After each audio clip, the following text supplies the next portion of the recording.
अलैक्म दोस्तों। आज जो कंट्री हम डिस्कस करने जा रहे हैं यूरोप का, उसका नाम है जर्मनी। दोस्तों, यूरोप के अहम कंट्री में शुमार होता है जर्मनी का। और इसकी कैपिटल की बात की जाए तो बर्लिन है। लेकिन उससे पहले जो है हम इसका एक शॉर्ट सा मैप देख लेते हैं कि ये आपके सामने मैंने जर्मनी ड्रॉ की है। और इसकी ईस्टर्न साइड पर जो है वो बर्लिन मौजूद है, और जो कि रिवर सिपरी पर मौजूद है। रिवर सिपरी जो है इसके पास से गुजरता है। इसके अलावा bone during cold war Germany का जो है वो फेडरल रिपब्लिक ऑफ जर्मनी का जो है वो कैपिटल रहा। इसके जो नॉर्थ साइड पे देखें तो नॉर्थ चैनल मौजूद है। इसके अलावा नीदरलैंड मौजूद है, बेल्जियम है, लग्जमबर्ग है, यानी कि बेनिलक्स कंट्रीज जो है वो इसके साथ मौजूद है। इसके जो है वो अगर हम साउदर्न साइड पर देखें तो हमें फ्रांस नज़र आता है। इसके अलावा लिechtenstein, ईस्टर्न साइड पर जो है चेक रिपब्लिक और पोलैंड जो है वो मौजूद है। तो दोस्तों ये तो था जर्मनी का एक शॉर्ट सा मैप। अब हम चलते हैं जर्मनी की बेसिक इंफॉर्मेशन की तरफ। जर्मनी के जो कैपिटल की बात की जाए तो जो है वो बर्लिन है, जो रिवर सिपरी पे मौजूद है। और जर्मनी की अगर करेंसी की बात की जाए तो जर्मनी में euro as a currency use की जाती है। और लैंग्वेज जो है वो यहाँ पर जर्मन बोली जाती है। और अगर यहाँ की एयरलाइन की बात की जाए तो एक बड़ी फेमस इनकी एयरलाइन है जिसका नाम है लुफ्थैंजा। ये दोस्तों अक्सर पूछा गया है क्वेश्चन कम्पिटिटिव एग्जाम में कि लुफ्थैंजा जो है वो किसकी एयरलाइन है। तो लुफ्थैंजा जो है वो जर्मनी की एयरलाइन है। इसके अलावा यहाँ की जो सीक्रेट एजेंसी है उसको फेडरल इंटेलिजेंस सर्विस BND के नाम से याद उसको नॉमिनेट किया जाता है, BND। दोस्तों अगर यहाँ की जो है हम गवर्नमेंट की बात करेंगे, यहाँ पर कौन सा तरीके गवर्नमेंट राइज है, तो ये जर्मनी जो है बेसिकली एक फेडरल रिपब्लिक है।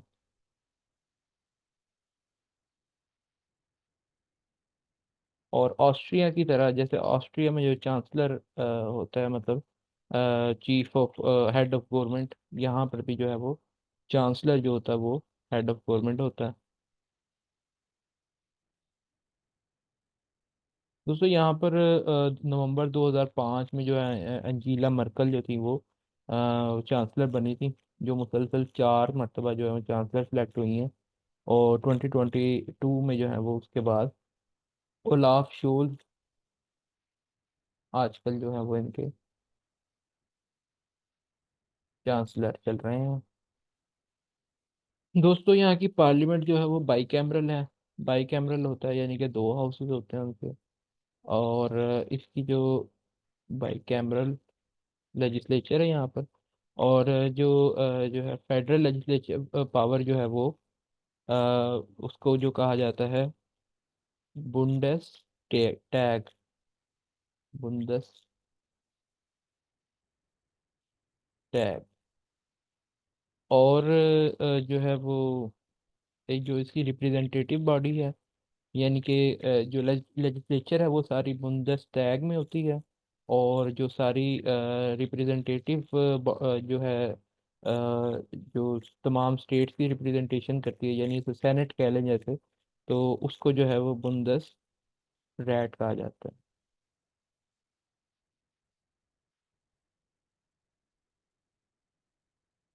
ठीक है दोस्तों, ये समझ आ गई आप लोगों के बाई कैमरल लेजिस्लेचर है।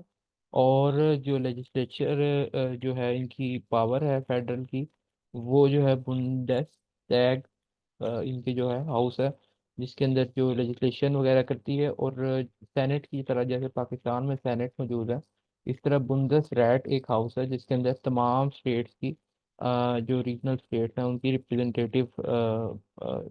रिप्रेजेंटेटिव्स जो है वो मौजूद होते हैं। और इसकी टोटल सीट्स जो है वो 69 है।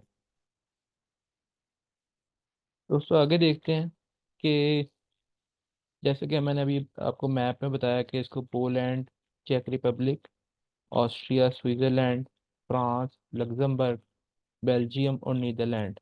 इस तरह यानी कि टोटल 9 कंट्रीज जो हैं वो बॉर्डर शेयर करते हैं जर्मनी के साथ।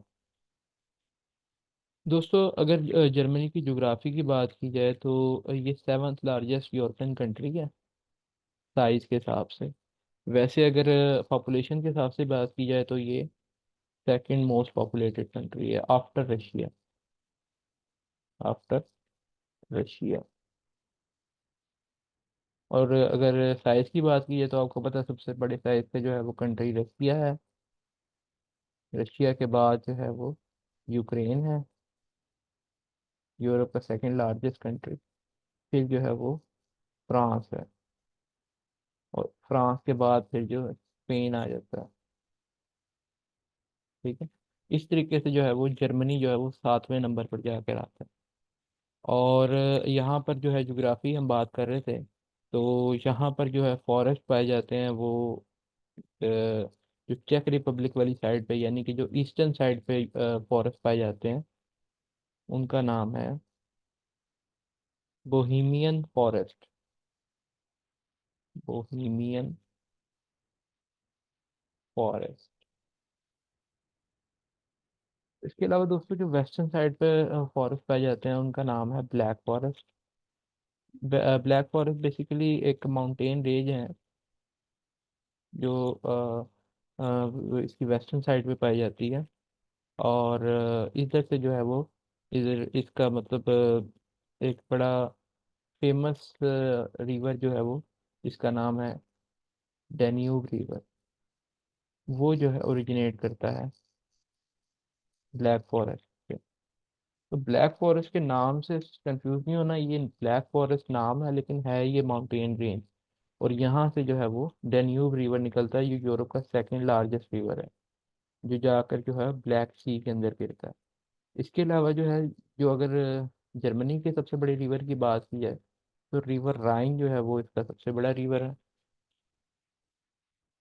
इसके अलावा दोस्तों अ, अगर जो है वो यहाँ पर एल्प्स, आपको पता है कि एल्प्स जो रेंज है वो यूरोप की लॉन्गेस्ट रेंज है जो फ्रांस से स्टार्ट होती है। इटली और फ्रांस से स्टार्ट होती है और फिर जो है आगे तक जाती है। तो वो दोस्तों उसमें जो है वो बवेरियन एल्प्स जो है यहाँ पर पाए जाते हैं। बवेरियन एल्प्स जो है वो उसकी रेंज जो है माउंटेन रेंज यहाँ पर मौजूद है। दोस्तों इसके अलावा डजन्स ऑफ रिवर यहाँ पे पाए जाते हैं।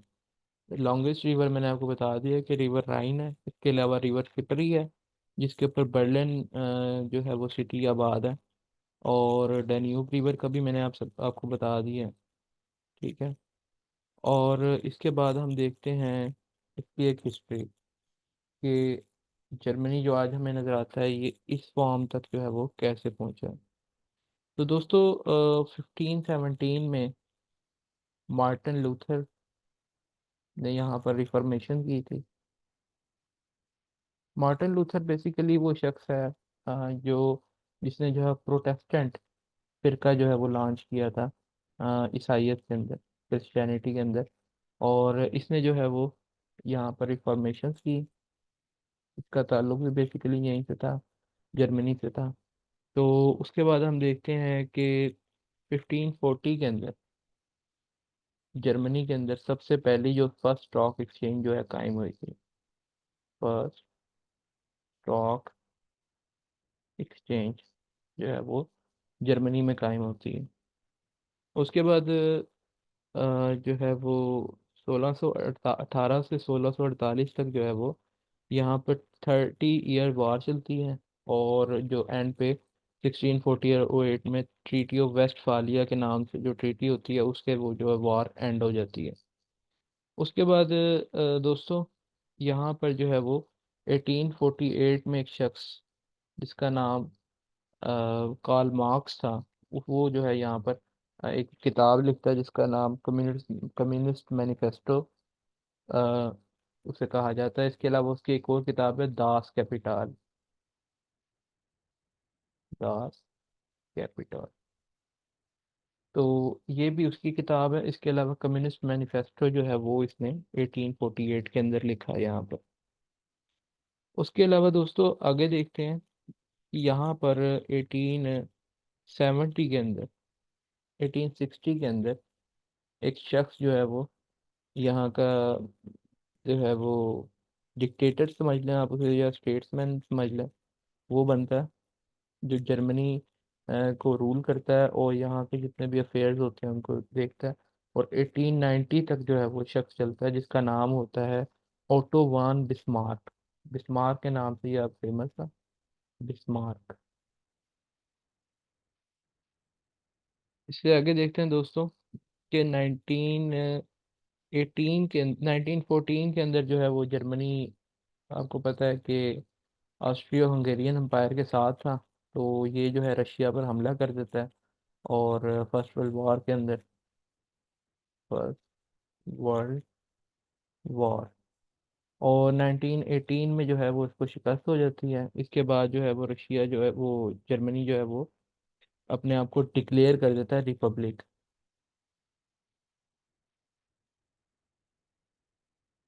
यानी कि यहाँ पर जो सिंगल मैन डिक्टेटरशिप थी उसका जो है वो खात्मा हो जाता है। क्योंकि basically treaty of Versailles sign की गई थी 1919 के अंदर जर्मनी के जरिए, और उसके ऊपर भारी टैक्स भी और भारी जुर्माना आयद किया गया था, जो कई हजार टन सोने के बराबर जो है वो जुर्माना। और उसका फिर हमें रिजल्ट देखने में मिलता है कि यहाँ पर एक इन्फ्लेशन जो है बहुत ज़्यादा हो जाती है, इनकी करेंसी की डीवैल्यू हो जाती है और इन्फ्लेशन रेट बहुत ज़्यादा बढ़ जाता है। और 1933 के अंदर, 1933 के अंदर यहाँ पर एक शख्स जो है वो अ, बनता है चांसलर, जिसका नाम होता है एडोल्फ हिटलर।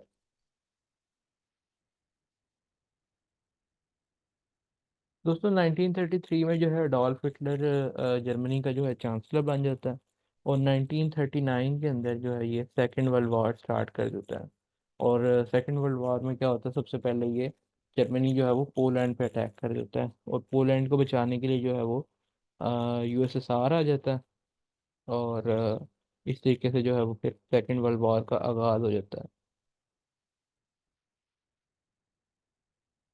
दोस्तों 1945 के अंदर जो है वो सेकेंड वर्ल्ड वॉर का अख्ताम होता है, और हिटलर जो है इसी साल जो है उसे सेकेंड वर्ल्ड वॉर के अख्ताम से पहले जो है वो सुसाइड कर लेता है, सुसाइड कमिट कर लेता है ये। और उसके बाद जो है जर्मनी जो है वो सरेंडर कर देता है। उसके अलावा उसके बाद क्या होता है 1949 के अंदर, यहाँ पर जर्मनी के दो हिस्से हो जाते हैं। एक हिस्सा जो होता है जो इस वेस्टर्न साइड पे होता है, उसको कहते हैं western federal Republic of Germany. दो हिस्से बन जाते हैं, फेडरल रिपब्लिक ऑफ जर्मनी, और सेकंड जो पार्ट बन जाता है उसे कहते हैं जर्मन डेमोक्रेटिक रिपब्लिक। ये दोस्तों वेस्टर्न साइड पे होता है। इसका जो है कैपिटल जो होता है वो बोन होता है। और ये जो है वो ईस्टर्न साइड पे होता है, और इसका जो कैपिटल होता है वो बर्लिन होता है। इसके बाद दोस्तों 1961 के अंदर जो है वो वेस्ट जर्मनी और ईस्टर्न जर्मनी के दरमियान में एक वॉल वॉल ऑफ बर्लिन वार जो है वो कंस्ट्रक्ट कर दी जाती है 1961 के अंदर। यानी एक दीवार जो है वो जो ईस्टर्न जर्मनी को वेस्टर्न जर्मनी से अलग कर रही होती है, वो एक दीवार कंस्ट्रक्ट कर दी जाती है जिसे कहा जाता है बर्लिन वार। दोस्तों वेस्ट जर्मनी जो था वहाँ पर उन्होंने बेसिकली जो है वो अ, अपने अंदर कैपिटलिज्म को सपोर्ट किया था। इसके अलावा जो ईस्टर्न जर्मनी था उन्होंने वार्सा पैक्ट में साइन किया, और जर्मनी के साथ जो है वो यूएसएसआर के साथ जो है वो उसको ज्वाइन किया और कम्युनिज्म को अडॉप्ट किया। तो ये मैं लिख देता हूँ, बर्लिन वार कंस्ट्रक्ट की गई। फिर जो है वेस्टर्न जर्मनी के अंदर आपको देखने में मिलेगा कि यहाँ पर तरक्की भी ज़्यादा हुई। इन्होंने एक अच्छा अटलांटिक चार्टर, चलो मैं आपको देख के बताता हूँ आपको। तो 1972 के अंदर जो है वेस्टर्न जर्मनी के अंदर यहाँ पर ओलंपिक्स होती हैं, समर ओलंपिक्स। इसके अलावा हम देखते हैं कि 1973 के अंदर ईस्टर्न जर्मनी और वेस्टर्न जर्मनी जो है वो दोनों यूएन को ज्वाइन कर लेते हैं। उसके बाद 1989 के अंदर जब यूएसएसआर का फॉल करीब होता है, तो बर्लिन वॉल को भी तोड़ दिया जाता है। बर्लिन वॉल फॉल कर जाती है या उसे तोड़ दिया जाता है। इसके बाद दोस्तों 1990 में रीयूनिफिकेशन हो जाती है जर्मनी की। जर्मनी वेस्ट और ईस्ट जर्मनी जो है वो मिलकर दोबारा से जो है वो एक ही जर्मनी बना लेते हैं। और 1991 के अंदर जो बर्लिन होता है, जो ईस्टर्न जर्मनी का जो था पार्ट था, वो जो था बन जाता है overall capital of Germany. Germany का ओवरऑल कैपिटल जो है वो बर्लिन बना दिया जाता है 1991 के अंदर।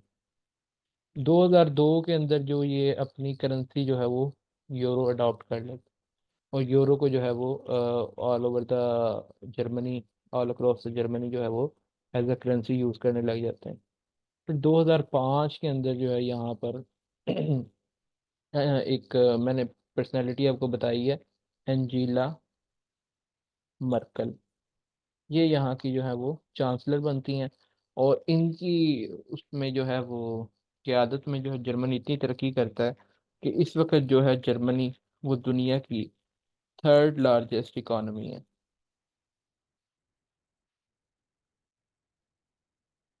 और अगर इनके टोटल नेटवर्थ की बात की जाए तो वो राउंड अबाउट 4.9 ट्रिलियन डॉलर्स जो है वो इनकी नेटवर्थ है। और सबसे आपको पता है सबसे टॉप पर जो है वो अमेरिका है, जिसकी तकरीबन 25 ट्रिलियन डॉलर है। उसके बाद चाइना है जिसकी 19 ट्रिलियन डॉलर है। उसके बाद जाकर जर्मनी आता है, और उसके बाद फिर जापान आता है। और फिर जो है वो पाँचवें नंबर, पहले यूके था लेकिन अब उसको रिप्लेस कर दिया इंडिया ने, तो पाँचवें नंबर पर अब इंडिया आता है। दोस्तों यहाँ पर पैदा होने वाले अहम शख्सियात या पर्सनैलिटी की हम बात करें तो हम देखते हैं कि एक शख्स है जिसका नाम है कार्ल बेंज। दोस्तों ये एक जर्मन इंजन डिज़ाइनर था, और कार इंजीनियरिंग में स्पेशलिटी थी इसकी। और इसने जो है सबसे पहले जो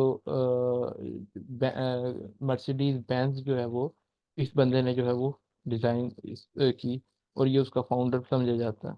इसके अलावा बिस्मार्क जो स्टेट्समैन रह चुका है जर्मनी का, और जर्मनी ने इसके दौर में भी बड़ी प्रोग्रेस की है। उसके बाद जो है हम देखते हैं कि अल्बर्ट आइंस्टाइन, आइंस्टाइन जिसने जो है वो स्पेशल थ्योरी ऑफ रिलेटिविटी और जनरल थ्योरी ऑफ रिलेटिविटी दी थी। और बेसिकली ये शख्स जो था वो जर्मनी से इसका ताल्लुक था। और 1921 में जो है उसको नोबेल प्राइज़ दिया गया था फिजिक्स के अंदर। दोस्तों ये वाइस शख्स है जिसको जो है इसराइल ने ऑफर की थी, कि जब इसराइल फॉर्मेशन हुई थी इसराइल की 1948 के अंदर, तो इसराइल ने इसको ऑफर की थी कि आप जो है हमारे फर्स्ट प्रेसिडेंट बन जाए। तो ये वाइस शख्स है जिसको इसराइल ने खुद ऑफर की थी, लेकिन ये बाय रिलीजन ये ही वाज जूश, यहूदी था। लेकिन उसने ये ऑफर एक्सेप्ट नहीं की थी। इसके अलावा फिर ये 1955 के अंदर जाकर जो है वो इसकी डेथ हो जाती है। इसके बाद दोस्तों आगे देखते हैं मजीद जो शख्सियात यहाँ पर पैदा हुई हैं। उसमें एक शख्स है गैब्रियल फ़ारेनहाइट। Gabriel Fahrenheit. दोस्तों ये वो शख्स है जिसने Fahrenheit thermometer temperature scale invent किया। इसके अलावा जे गुटनबर्ग। जे गुटनबर्ग वो शख्स है जिसने जो है वो 15th सेंचुरी के अंदर जो है वो प्रिंटिंग मशीन इंट्रोड्यूस करवाई। जिसके बाद जो है यूरोप का एक रेनेसांस का पीरियड जो स्टार्ट हो जाता है। उसके अलावा एडोल्फ हिटलर।